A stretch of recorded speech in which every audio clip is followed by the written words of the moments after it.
Mes chers compatriotes de métropole, d'outre-mer et de l'étranger, au seuil de cette nouvelle année, j'adresse à chacune et à chacun d'entre vous mes vœux les plus chaleureux.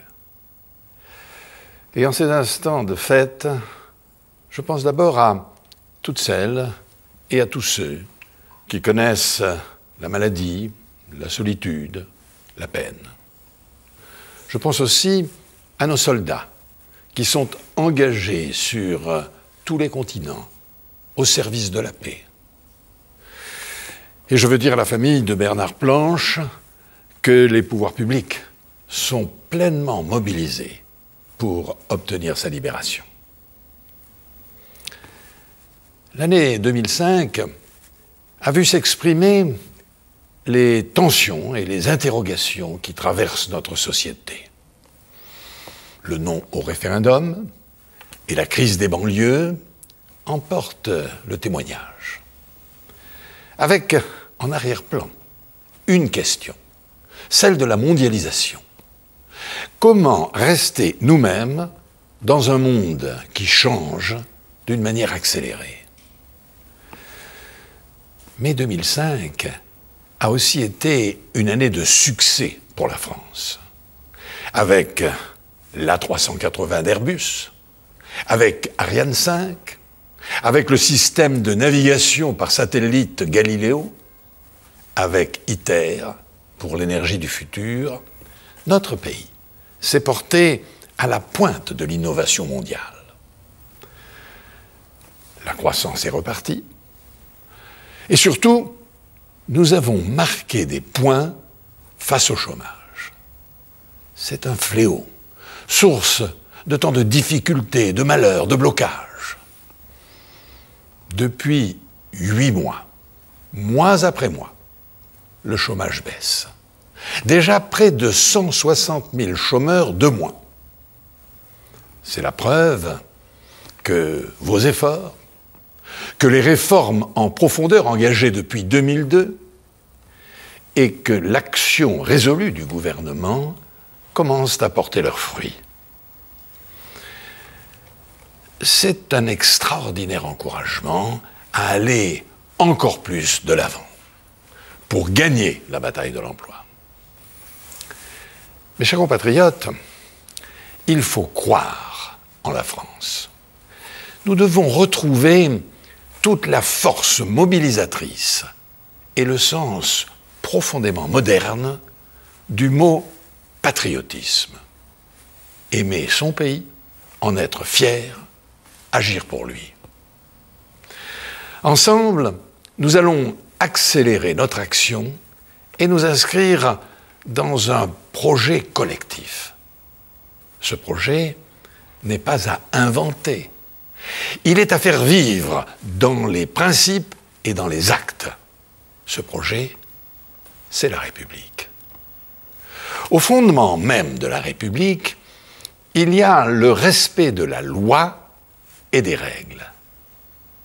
Nous allons intensifier encore la lutte contre la violence et la délinquance, lutter plus vigoureusement contre l'immigration clandestine, réformer notre justice pour que plus jamais un drame comme celui d'Outreau ne puisse se reproduire. Et au cœur de la République, il y a le mérite. Pouvoir réussir par son travail, sa volonté, son talent, quel que soit le lieu où l'on vit ou quelle que soit son origine. Pouvoir progresser, réussir dans la société sans être entravé par la barrière des castes ou des privilèges. L'école, c'est la clé de tout. Nous allons mieux aider les établissements qui en ont besoin, faire de l'apprentissage l'autre voie de la réussite, ouvrir plus largement les portes des universités et des grandes écoles aux enfants des milieux modestes. Et puis, l'honneur de la République, c'est d'intensifier notre action au service des habitants des quartiers en difficulté. Parce qu'il n'y a pas de République sans égalité des chances. Mes chers compatriotes, soyons intransigeants sur les idéaux de la République. Refus du communautarisme, respect dû à chacun, respect de la laïcité, lutte contre les discriminations, combat contre le racisme et l'antisémitisme. Parce que nous ne sommes vraiment nous-mêmes que libérés de tout ce qui abaisse, de tout ce qui salit, de tout ce qui sème la discorde. Parce que la diversité fait partie de notre histoire. C'est une richesse, c'est un atout pour notre avenir. La République, c'est aussi l'esprit de conquête. Nous allons faire de la mondialisation un atout pour notre croissance et pour nos emplois.